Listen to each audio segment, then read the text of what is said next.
कल शाम को 5:30 बजे हमें खबर मिली कि एक 6 साल की छोटी बच्ची का अपहरण हो गया है। तुरंत ही हमने 6 टीमें बनाई और टीम्स को स्पॉट पे भेजा। उन्होंने टीम्स ने सीसीटीवी फुटेज को चेक किया, आइडेंटिफाई किया। फुटेज के आधार पे जो हमें जानकारी मिली, उसमें एक व्यक्ति जिसका नाम मोहम्मद बिलाल है, वो आया। बच्ची घर के बाहर खेल रही थी।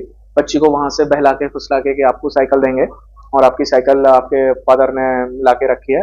वो बच्ची को वहां से ले गया। वहां से बच्ची को एक ऑटो में अफजलगंज जो बस स्टेशन ले गया। वहां से 532 बस नंबर फलकनुमा डिपो, वहां से जेपी दरगाह गया। वहां पे वो पहले कंस्ट्रक्शन कंपनी में एज अ लेबर काम कर चुका था, तो वहां पे लेबर के लिए रूम रहते हैं। तो वहां पे बच्ची को रूम में ले गया। वहां पे बच्ची के साथ रात में रहा। मॉर्निंग में हमारी टीम सीसीटीवी फुटेज को ट्रैक करते हुए वहां तक पहुंची। तो सुबह ये वहां से बाहर आ रहा था, तो वहीं पे बस स्टॉप के पास में हमारी टीम ने इसको पकड़ लिया। फिर बैकग्राउंड चेक करने पे हमें पता चला है कि ये बिहार का रहने वाला है, भागलपुर का। और बिहार में भी इसके ऊपर 2 केसेस हैं। एक बाइक चोरी का, जिसमें 9 महीने जेल में रहा है। एक और बिहार में पॉक्सो एंड किडनैपिंग का केस है, जिसमें इसने 10 साल की बच्ची को किडनैप किया था और कुछ गलत काम भी किया, जिसके पॉक्सो भी है। उसमें ये 26 महीने जेल में रहा और मार्च में ही रिहा हुआ है। और हैदराबाद ये पिछले महीने आया, हैदराबाद जुलाई में, अपने दोस्तों के साथ, और यहाँ पे कंस्ट्रक्शन कंपनी में एज अ लेबर काम किया। गोकुल चाट में 2 दिन काम किया। और 18 जुलाई को कोतूर में भी एक सिमिलर घटना को इसने अंजाम दिया, जहाँ पे इसने एक 8 या 10 साल की बच्ची को किडनैप किया। वहां पे भी इसके ऊपर किडनैपिंग और पॉक्सो केस है। और कल भी ये बच्ची को लेके गया। तो जितना अब तक पता चला है, ये इसका मोडस ऑपरेंडी है कि रोड पे जो भी बच्चे खेल रहे होते हैं, मोस्टली फीमेल, उनको ये लेके जाता है। और अब तक क्योंकि कल भी जब लेके गया तो पैसे का डिमांड, 12 घंटे हो चुके थे जब हमने पकड़ा, तो फैमिली को कोई फोन कॉल नहीं किया। तो इसके पास कोई सेल फोन नहीं है। बोल रहा था कि मॉर्निंग में फोन कॉल करते, बट कोई फोन कॉल नहीं किया था। और तो हमें ये शक भी है कि शायद इसका मोडस ऑपरेंडी वही है कि बच्चे को सेक्सुअली असॉल्ट करना। बट बच्चे से हमने बात किया, बच्चे का स्टेटमेंट लिया, भरोसा स्टेटमेंट के लिए भेजा मेडिकल रिपोर्ट। तो बच्ची के साथ कुछ भी गलत हुआ है इस घटना में, ये हम मेडिकल रिपोर्ट और बच्चे के स्टेटमेंट के बाद ही बता पाएंगे। अभी तक तो ये केवल और केवल एक किडनैपिंग का ही सेक्शन ऐड किया है हमने। तो इनके साथ कोई और भी है या इन्हें अकेले ही है, उसका कोई गैंग वगैरह?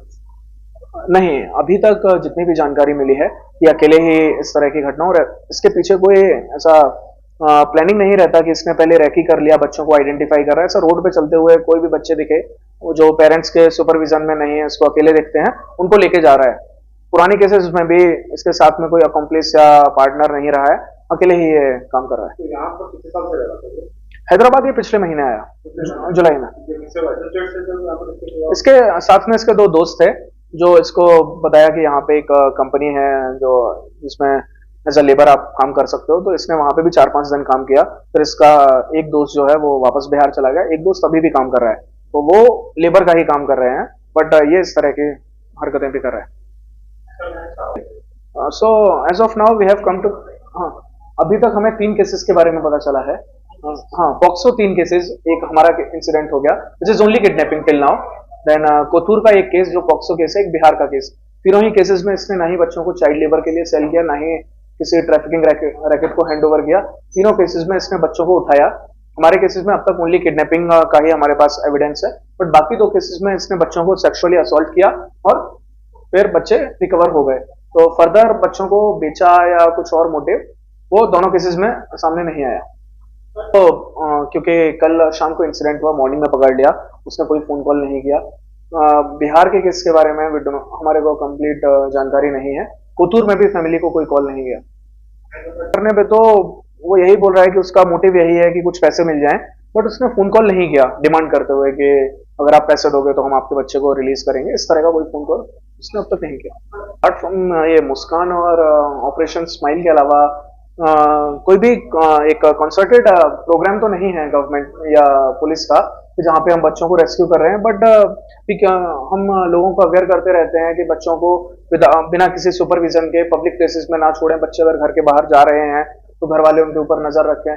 पुलिस तो है ही बच्चों, लोगों की और जनता की सुरक्षा के लिए, बट पुलिस का भी एक लिमिटेशन है, नंबर उतना नहीं है, हर जगह हम वॉच नहीं रख सकते हैं। डिटेक्शन हम करते हैं, बट किसी भी इंसिडेंट में डिटेक्शन से बेटर है प्रिवेंशन। तो अगर इंसिडेंट प्रिवेंट होता है तो अच्छा है, उसके लिए समाज को और परिवार को थोड़ा सा सतर्क रहना पड़ेगा। So in every case, especially these POCSO cases, these are one of the most heinous crimes one can commit. तो हमारा यही प्रयास रहता है कि इस तरह के केसेस में एविडेंसेस को सिक्योर किया जाए, मैक्सिमम जो भी आई विटनेस हैं या बाकी तरह के जो भी एविडेंसेस हैं उनको हम इकट्ठा करें और एक स्ट्रॉन्ग केस बनाएं ताकि मैक्सिमम पनिशमेंट मिल सके।